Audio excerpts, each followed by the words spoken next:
आजकल एक नाम बहुत चर्चा में है, जेफरी एप्स्टीन। कोई उसे दरिंदा बुला रहा है, कोई उसे हैवान बुला रहा है।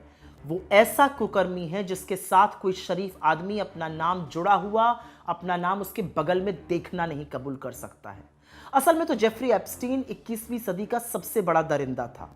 वो पहले अमेरिका में एक स्कूल टीचर था, मगर बाद में दुनिया के बड़े बड़े नेताओं और उद्योगपतियों का फाइनेंस मैनेजर बन गया। फिर उसने कुकर्म और हैवानियत का वो धंधा बनाया जिससे इंसान की रूह कांप जाए।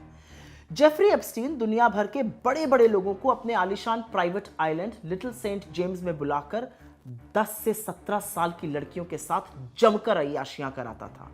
मेहमानों को ले आने ले जाने के लिए उसके पास प्राइवेट जेट और हेलीकॉप्टर भी मौजूद थे। जेफरी स्कूल में पढ़ने वाली गरीब परिवार की उन छोटी छोटी मासूम बच्चियों को टारगेट करता था जिन्हें पैसों की जरूरत होती थी। इन बच्चियों से वो कहता था कि हम तुमसे मसाज करवाएंगे, बदले में तुमको ढेर सारा पैसा देंगे। इसकी बातों में आकर जब ये छोटी बच्चियां इसके ठिकाने पर आती थी तो ये इन बच्चियों को अपने दरिंदे मेहमानों के हवाले कर देता था। इन बच्चियों को अपने साथ पढ़ने वाली और भी लड़कियों को आइलैंड लाने के लिए कहा जाता था। पैसे के अभाव के चलते कुछ बच्चियां अपने साथ पढ़ने वाली दूसरी बच्चियों को भी ले आती थी, जिसके अलग से पैसे दिए जाते थे। ये सब करा रहा था। ये गुमराह करके लाई गई मासूम बच्चियां मेहमान के सामने हाथ जोड़कर चीखती रहती थी, वो चिल्लाती थी, मगर एप्स्टीन और उसके मेहमान इन बच्चियों के जिस्म को नोचते थे। कई बच्चियों के शरीर से खून बहता था, मगर एप्स्टीन उन्हें छोड़ने की जगह उनसे रूह कांप देने वाली हैवानियत करता था।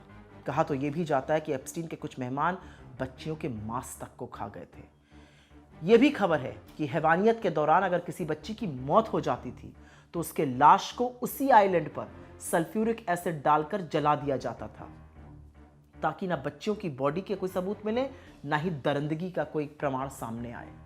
2005 में अमेरिका में एप्स्टीन के खिलाफ एक मुकदमा शुरू हुआ जो 2008 तक चला, जिसमें इसने छोटी बच्चियों के साथ दरिंदगी को कबूला।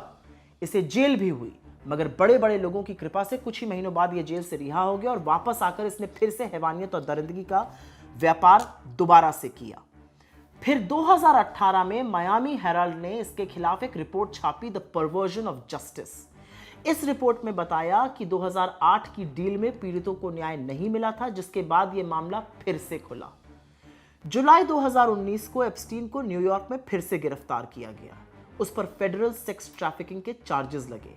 जांच में उसके घर में सैकड़ों लड़कियों की, छोटी छोटी बच्चियों की न्यूड तस्वीरें और नामचीन लोगों से संबंधित तमाम डॉक्यूमेंट्स मिले। अदालत में मुकदमा चल ही रहा था, तभी खबर आई कि एप्स्टीन ने जेल के अंदर आत्महत्या कर ली है। लोगों का तो मानना है कि असल में अपना नाम और काली करतूतें सामने आने के डर से एप्स्टीन को निपटा दिया गया है।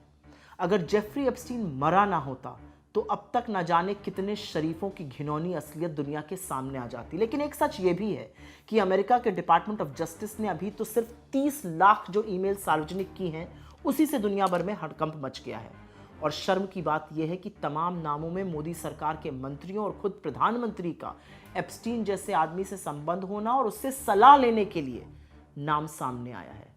इससे ज़्यादा शर्मिंदगी की हमारे देश के लिए, इस दुनिया के लिए कोई और बात हो सकती है।